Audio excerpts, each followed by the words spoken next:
आकाशीय पिंडों में ब्रह्मांड के जितने भी ज्ञात पिंड हैं उसमें एकमात्र यह पिंड है जहाँ पर जीवन पाया जाता है। भूगोल जब भी शब्द आता है तो पहले हम इसको अंग्रेजी में देखें। यह ग्रीक शब्द है जो दो शब्दों से मिलकर बना है, जियो और एनसीईआरटी के अनुसार ग्राफोस। हाँ, थोड़ा मत, धीरे धीरे बड़ा होता है, धीरे धीरे बड़ा होता है, अभी तो जन्म लिया है ना। तो दो टर्म है यहाँ पर ज्योग्राफी में, जियो और ग्रोफोस। कहीं पर ग्राफिया मिलता है, कहीं पर ग्राफी मिलता है, लेकिन हम यहाँ पर ग्रोफोस टर्म ही लेंगे यहाँ पर, या ग्राफोस टर्म। जियो का मतलब होता है पृथ्वी, जियो का मतलब होता है पृथ्वी, और ग्राफोस का मतलब होता है वर्णन या विवरण या डिस्क्रिप्शन। अर्थात जब प्रारंभ में भूगोल एक विषय के रूप में सोचा गया, ये मैं आपसे बात कर रहा हूँ लगभग 250 BC, 250 BC ईसा पूर्व। और जब यह समझा गया कि भूगोल क्या हो सकता है तो यह माना गया कि भूगोल एक ऐसा विषय है, सामाजिक विज्ञान का विषय है, जिसके अंतर्गत पृथ्वी का वर्णन किया जाना है। पृथ्वी के वर्णन से क्या तात्पर्य है? पृथ्वी के वर्णन से तात्पर्य है कि किसी द्वारा जो कुछ भी पृथ्वी की सतह पर देखा जा रहा है उसका वर्णन करना। एक सामान्य रूप में सबसे पहले भूगोल आता है। अगर यह ग्रीक टर्म जियो और ग्राफोस से मिलकर बना है, लेकिन अगर हिंदी में भी देखो तो हिंदी में भी यहाँ पर हमको क्या मिलता है? भूगोल। भूगोल एक तरह से यही क्या बता रहा है?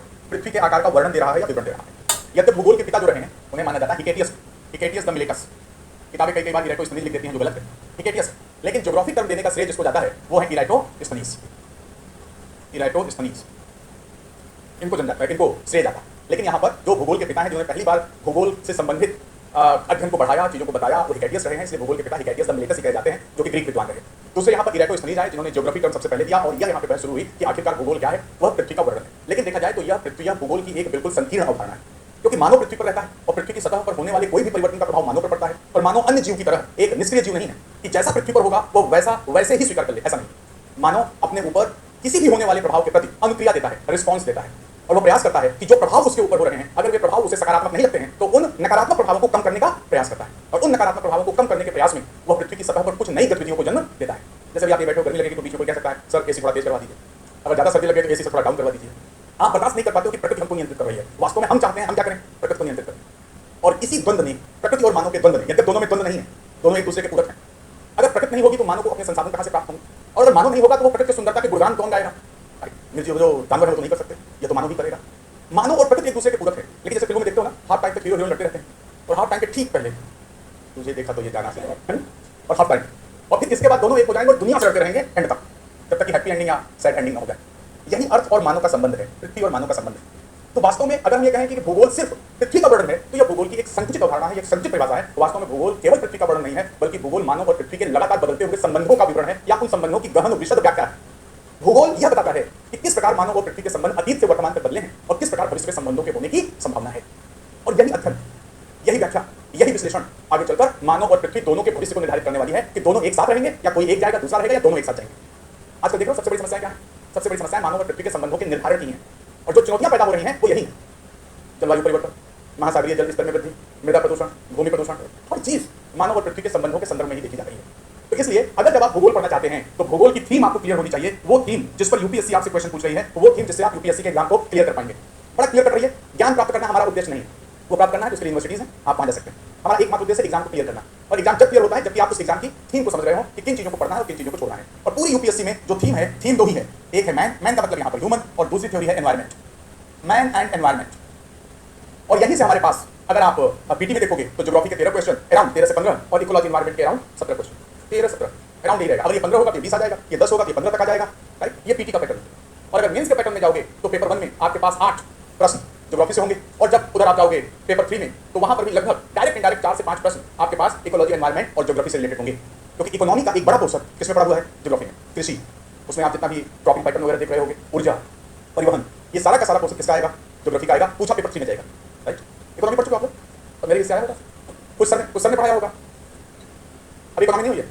अच्छा बस समझ गया, मिक्स बैग हो तुम लोग, संभाल लिया जाएगा, टेंशन मत लो, राइट? टेंशन मत लो, वो हो जाएगा, राइट? तो अब थीम समझने के लिए, क्योंकि आज पहली क्लास है, इस पहली क्लास में हम लोग यहाँ पर पहले सिलेबस पर फोकस करेंगे और उसके आधार पर देखेंगे हमको क्या और कैसे यहाँ पे पढ़ना है, ठीक है? तो यहाँ पर हम पहले सिलेबस देख लें।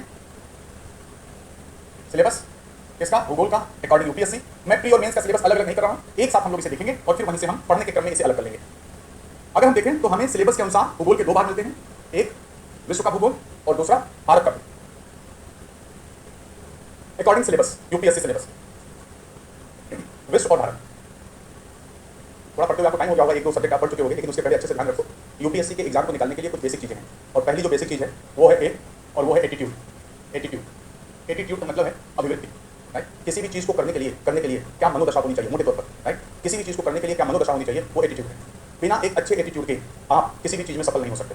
वह एटीट्यूड अभिवृत्ति होगी, वो आपकी मनोवृत्ति ही होगी जो आपको लगातार अच्छा करने के लिए प्रेरित कर सकती है। अगर मेरे सामने सचिन तेंदुलकर बैठ जाए और वो हमको बता दे कि कैसे अच्छी बैटिंग की जाती है, क्या की जाती है, या हम एक किताब पढ़ लें, उसमें लिखा हो कैसे तैरा जाता है, कि हाँ साइड मारो, ये मारो, डूबने लगो तो ये करो, और मैं किताब लेकर के महासागर में कूद जाऊँ बिना एक बार भी तैरने की प्रैक्टिस किए, तो क्या मैं तैर पाऊंगा?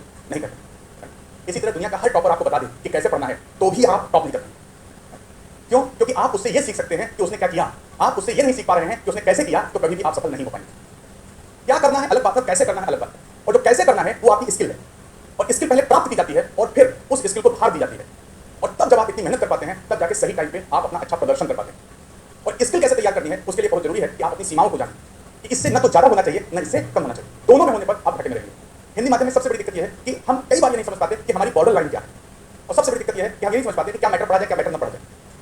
तो इससे हमें अपनी स्किल को निखारने में बड़ी मुश्किल से होने लगती है। लेकिन सबसे सही बात यह है कि एटीट्यूड आपका सही होना चाहिए। एटीट्यूड का मतलब है कि आप सही दिशा में कैसे काम करेंगे, किस तरह काम करेंगे, और हर टीचर ने आपको बताया होगा, लेकिन कई बार आप लोग दिमाग से हटा देते हैं। सही दिशा तय करने के लिए क्या जरूरी होगा? सिलेबस। आपको यह रटा होना चाहिए। जब सिलेबस रटा होगा ना, तभी आप न्यूज़पेपर पढ़ते वक्त समझ पाओगे कि क्या ऐसा है जो हमारे सिलेबस से रिलेटेड है, अन्यथा नहीं समझ पाओगे। नियमों को जानना बहुत जरूरी है। हारना भी एक आदत होती है तो जीतना भी एक आदत होती है। जिसको जीतने की आदत पड़ जाती है वो हारने से चिल्लाता है, गुस्साता है, और वो हर प्रयास करता है वो जीते, और जिसको हारने की आदत पड़ जाती है वो बहाने ढूंढ लेता है।